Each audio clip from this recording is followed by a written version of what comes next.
प्रधानमंत्री नरेंद्र मोदी आज से 2 दिनों के गुजरात दौरे पर हैं। उन्होंने गुजरात के गांधीनगर में डिफेंस एक्सपो का उद्घाटन कर दिया। प्रधानमंत्री ने प्रदर्शनी को रक्षा के क्षेत्र में आत्मनिर्भरता के भारत की झलक बताया। इस एक्सपो में मेक इन इंडिया की थीम पर हथियारों की प्रदर्शनी की जा रही है, जिसमें ज्यादातर स्वदेशी कंपनी हिस्सा ले रही है। डिफेंस एक्सपो में स्वदेशी कंपनी द्वारा निर्मित नए गरुड़ गन सिस्टम को भी प्रदर्शित किया गया है। 17 से 18,000 फीट की ऊंचाई पर दुश्मन को निशाना बना सकती है।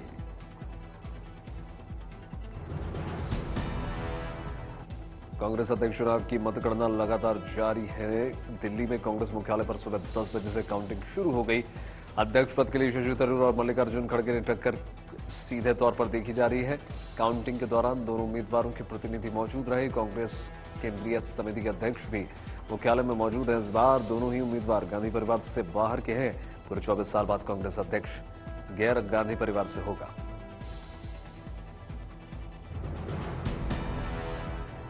एजी मनोज सिन्हा ने फारूक अब्दुल्ला के बयान को लेकर उन पर सवाल उठा दिए। मनोज सिन्हा ने कहा कि जो अनुच्छेद 370 हटाए जाने पर सवाल उठा रहे हैं, उन्हें आंकड़ों को देखना चाहिए, क्योंकि टारगेट किलिंग में लगातार कमी आ रही है। एलजी ने यह भी कह दिया कि घाटी का माहौल कुछ लोगों ने जानबूझकर खराब कर रखा है, जो अब जल्द ठीक कर दिया जाएगा।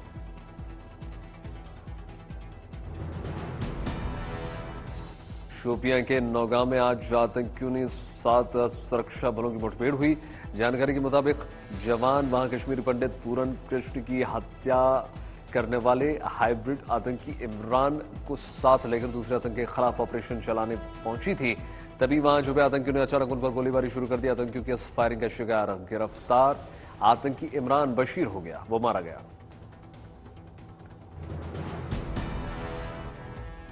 कोलकाता के मोमिनपुर हिंसा की जांच अब एनआईए करेगी। गृह मंत्रालय ने आदेश जारी कर दिया। नोटिफिकेशन जारी करने के बाद एनआईए की टीम जल्द ही मोमिनपुर के हिंसा प्रभावित इलाके में जा सकती है। सूत्रों के मुताबिक इस पूरे मामले में एनआईए बड़ी साजिश मानकर चल रही है, उस दिशा में काम करेगी।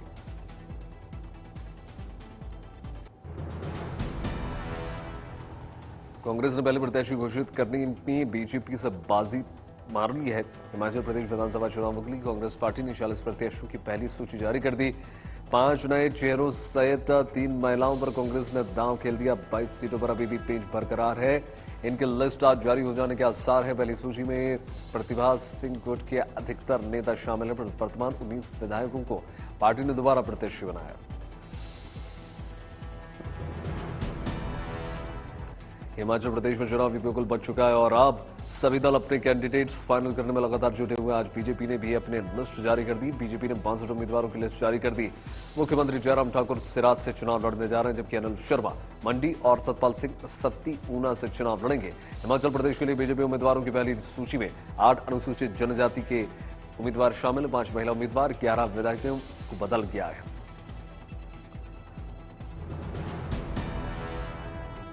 गोवा पंचायत चुनाव में बीजेपी को क्लीन स्वीप मिली है। उसने तीनों जिला पंचायत सीटों पर हुए उपचुनाव में जीत हासिल कर दी।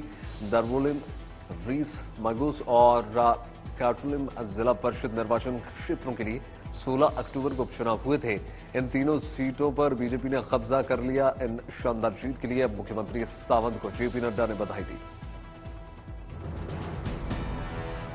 ज्ञान वापी मस्जिद मामले में आज निचली अदालत के एक मामले में हाईकोर्ट में दोपहर सुनवाई होगी। यह मामला भी हिंदू पक्ष की मांग से संबंधित होने की वजह से अंजुमन इंतजामिया मसाजिद कमेटी की ओर से मस्जिद पक्ष की आपत्ति पर पक्ष रखा जाएगा।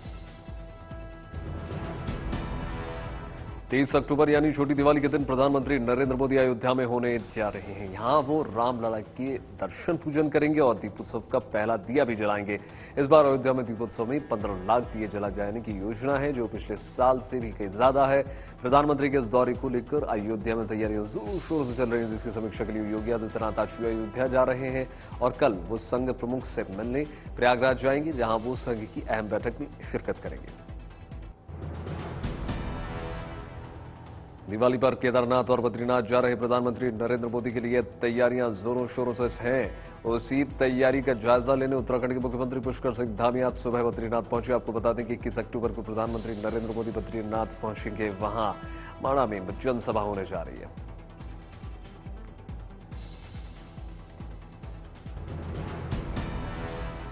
राजस्थान के मंत्री परसादी लाल मीणा ने भारत जोड़ो यात्रा पढ़ने के लिए राहुल गांधी की तुलना भगवान राम से कर डाली।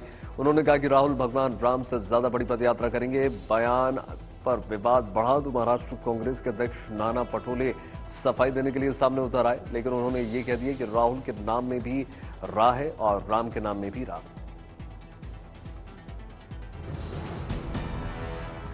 पंजाब के पठानकोट में पुलिस ने एक अवैध पटाखों के गोदाम पर छापेमारी की। छापों में वहां बड़ी मात्रा में अवैध पटाखे मिले हैं, जिन्हें पुलिस ने जब्त कर लिया। साथ ही इस मामले में 2 आरोपियों को गिरफ्तार कर लिया गया, जबकि कुछ फरार आरोपियों की तलाश लगातार जारी। पुलिस ने बताया कि इन आरोपियों ने एक गांव में मकान में ये गोदाम बना रखा है, वहीं इन पटाखों को छिपा कर रखा गया।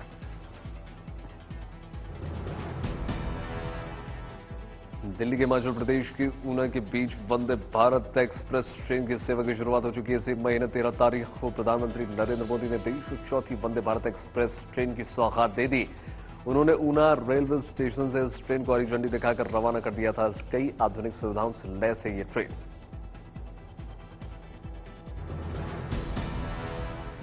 उत्तर प्रदेश के कानपुर में चंद्रशेखर आजाद यूनिवर्सिटी परिसर में एक 15 फीट लंबा अजगर देखने को मिला। सब में हड़कंप मच गया। यह अजगर यूनिवर्सिटी कैंपस के अंदर बने एक रिहायशी इलाके में देखने को मिला, जिसके बाद वहां रहने वाले लोग दहशत में आ गए। इसके तुरंत बाद विभाग ने इसकी खबर दी गई, साथ ही कुछ सांप पकड़ने वालों को भी वहां बुलाया गया। बाद में इसका रेस्क्यू किया गया।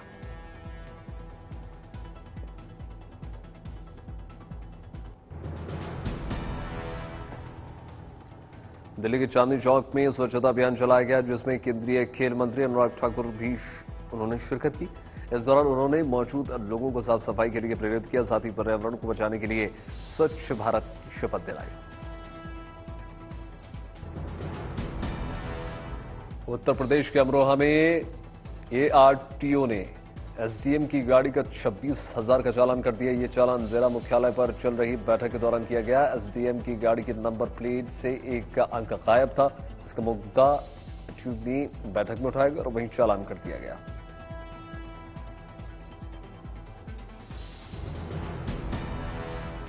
उत्तराखंड और जम्मू कश्मीर के पहाड़ों पर बर्फबारी शानदार देखने को मिल रही। बद्रीनाथ धाम में बर्फ की मोटी चादर बिछ चुकी है, बावजूद इसके श्रद्धालु भारी संख्या में पहुंच रहे हैं।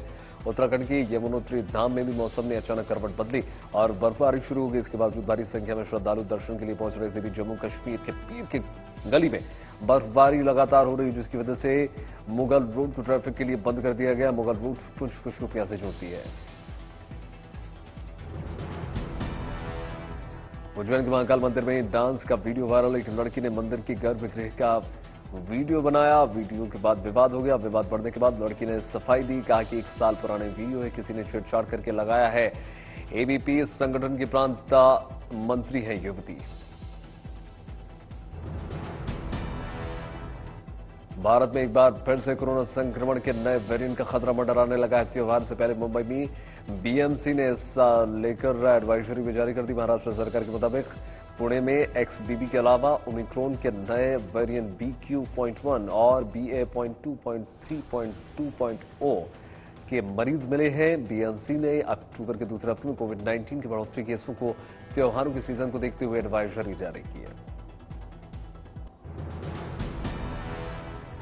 उत्तर प्रदेश में दीपोत्सव को भव्य बनाने की तैयारियां जोरों शोरों से चल रही हैं। उत्तर प्रदेश के मुरादाबाद में गाय के गोबर से इको फ्रेंडली दिए और मूर्तियां बनाई जा रही हैं।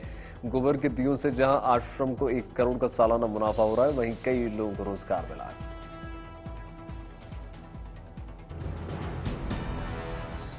अयोध्या में दीपोत्सव की तैयारियां अभी शुरू की गई। उत्तर प्रदेश पर्यटन विभाग की ओर से अयोध्या में 10 दिवसीय मेले की शुरुआत हो चुकी है। इस मेले का लुत्फ उठाने भारी संख्या में लोग पहुंच रहे हैं।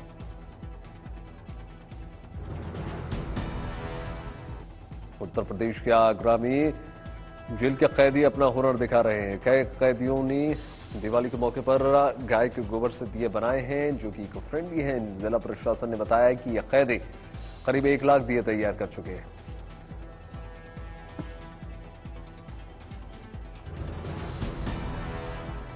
असम में काटी बिहू पर्व के मौके पर कल बाजारों में भारी भीड़ देखने को मिली। लोगों ने बिहू पर्व में जमकर शॉपिंग की। काटी बिहू को कोंगली बिहू के नाम से भी जाना जाता है। किसानों का पर्व माना जाता है। अच्छी फसल की कामना की जाती है।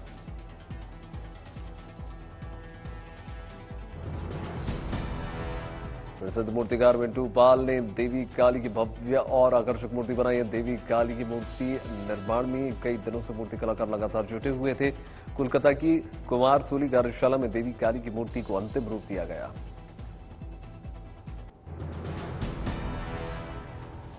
जयपुर के मिनीचर कलाकार कमलेश जांगड़ ने चंदन की लकड़ी पर 1 करोड़ रुपए की मूर्ति बनाई।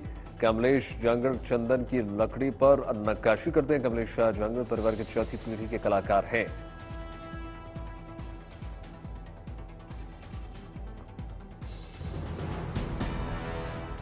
दक्षिण कश्मीर के अनंतनाग में एकलव्य मॉडल रेसिडेंशियल स्कूल ने शानदार पहल शुरू कर दी है। स्कूल आदिवासी छात्रों की मदद के लिए आगे आया है।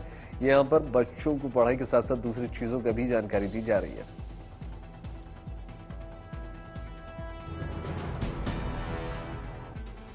जम्मू कश्मीर और राजौरी में अच्छे और उच्च क्वालिटी के अखरोटों की खेती लगातार जारी है। पहाड़ों के क्षेत्रों में रहने वाले किसानों को प्रशासन की ओर से मदद दी जा रही है। इन अखरोटों की देश में ही नहीं बल्कि विदेशों में भी काफी डिमांड। टारी वाघा बॉर्डर पर बीएसएफ की ओर से साइकिल रैली का आयोजन किया गया। साइकिल रैली कई शहरों से गुजरते हुए गुजरात जाकर खत्म होगी। अच्छे स्वास्थ्य और स्वच्छ पर्यावरण के उद्देश्य से साइकिल रैली का आयोजन किया गया। आज का जमाना इलेक्ट्रिक व्हीकल्स का है और अब इस पे जानी मानी सुपर लग्जरी कार कंपनी वाली रोल्स रॉयस भी कूद चुकी है। रोल्स रॉयस ने अपनी नई और पहली इलेक्ट्रिक कार की झलक दिखा दी। इस कार का नाम है स्पेक्टर। रोल्स रॉयस ने सितंबर 2021 को अपनी पहली इलेक्ट्रिक कार का ऐलान किया था।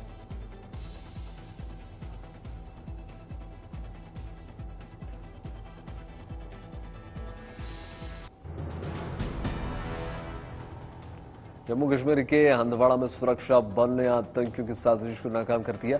बम निरोधक दस्ते ने वहां एक आईईडी को नाकाम कर दिया। ये आईईडी बारामूला हंदवाड़ा हाईवे पर लगाई गई थी, लेकिन वक्त रहते सुरक्षा बल के जवानों ने इसका पता लगाया और उसे नाकाम भी कर दिया। इस दौरान कुछ देर तक किसी भी गाड़ी को इस सड़क पर जाने की अनुमति नहीं मिली। मध्य प्रदेश के सतना में खाद के बोरियों से भरा एक ट्रक पलट गया। बताया गया कि कच्ची सड़क और बारिश की वजह से मिट्टी गीली होने की वजह से यह हादसा हो गया। इसके बाद वो ट्रक पलट गया। इस हादसे की वजह से खाद की कई बोरियां वहां बह रहे बरसाती नाले में गिर गई। बाद में खुदाई करने वाली मशीन और मजदूरों की मदद से ये पानी में गिरी खाद को बोरियों को बाहर निकाला गया।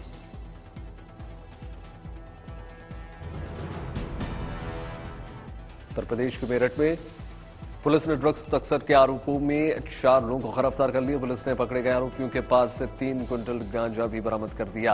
बताया जा रहा है कि पकड़े गए गांजे की कीमत करीब 25 लाख रुपए बताई जा रही है। असल में मेरठ पुलिस ने नशा तस्करों के खिलाफ एक अभियान छेड़ दिया। इसी के तहत वहां लगातार छापेमारी और तलाशी अभियान लगातार जारी है ताकि नशे के सौदागरों को पकड़ा जा सके। असम पुलिस ने दिवाली से पहले तलाशी अभियान लगातार जारी है। इस दौरान करीमगंज जिले में पुलिस ने एक कार से 2.5 किलो हेरोइन जब्त कर दी। नशे की इस खेप को कार के अंदर बड़े ही शातिर तरीके से साबुत रखा गया था और साबुन के डब्बे में इसको छुपा कर रखा गया था, लेकिन तलाशी के दौरान पुलिस ने इसे पकड़ लिया। इस मामले में पुलिस ने 2 आरोपियों को गिरफ्तार किया। भारतीय मूंग के ऋषि सुनक फिर से ब्रिटिश प्रधानमंत्री की दौड़ में शामिल हो सकते हैं। मौजूदा प्रधानमंत्री लिज ट्रस के खिलाफ अपनी ही पार्टी में असंतोष बढ़ता हुआ नजर आ रहा है और माना यह जा रहा है कि किसी और नेता को प्रधानमंत्री बनाया जा सकता है। कई कंजर्वेटिव नेता बोरिस जॉनसन के पक्ष में है। इस बीच ब्रिटिश प्रधानमंत्री ने 3 दिन बाद चुप्पी तोड़ी और कहा कि वादा खिलाफी के लिए माफी चाहती हूं। लिज को प्रधानमंत्री बने 40 दिन हो चुके हैं।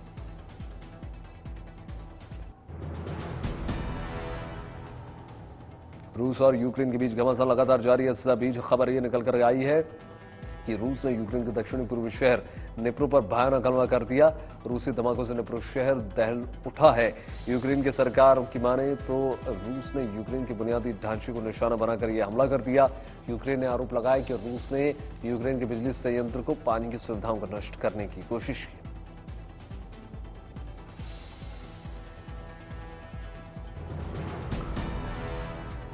यूक्रेन के राष्ट्रपति जेलेंस्की ने रूसी सेना पर ड्रोन के जरिए हमला करने का आरोप लगाया है। जेलेंस्की ने कहा कि ड्रोन के जरिए रूस लगातार हमले कर रहा है। बता दें कि सोमवार को रूस ड्रोन की राजधानी कीव में कई इमारतों पर हमला कर दिया था, जिसके बाद 4 लोगों की मौत हो गई थी।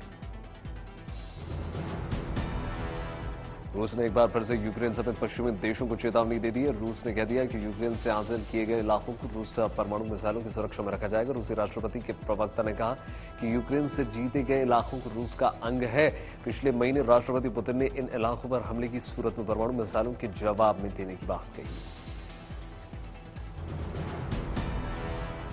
रूसी सेना के प्लेन क्रैश की तस्वीरें सीसीटीवी में कैद हो गई। रूसी युवा वायु सेना का लड़ाकू विमान धमाके के बाद रूस के यस्क शहर की इमारत में घुसता हुआ दिखाई दे रहा है। इस प्लेन क्रैश में कम से कम 13 लोगों की मौत की खबर है। इसके अलावा 19 से ज्यादा लोग घायल।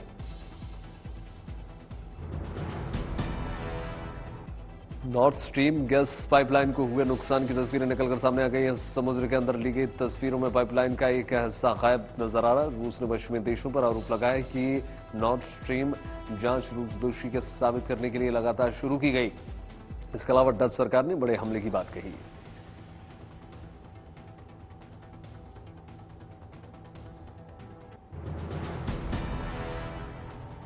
ऑस्ट्रेलिया ने यरूशलेम को इजराइल की राजधानी के तौर पर मान्यता वापस ले लिया। ऑस्ट्रेलिया ने तेल अवीव को फिर से राजधानी माना है। ऑस्ट्रेलिया की पिछली सरकार ने यरूशलेम को राजधानी की मान्यता दी थी।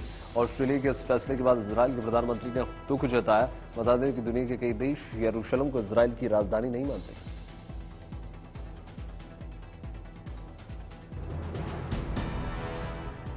चीनी सेना को प्रशिक्षण ब्रिटेन के पूर्व सैन्य अधिकारी और फाइटर पायलट ट्रेनिंग दे रहे हैं।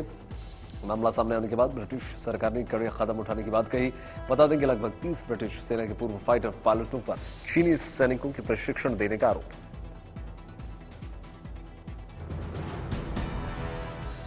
ईरान ने अमेरिकी सरकार पर परमाणु समझौते में बाधा डालने का आरोप लगा दिया। ईरानी विदेश मंत्रालय के मुताबिक अमेरिकी अधिकारियों के शब्दों और कार्यों में विरोधाभास नजर आ रहा है।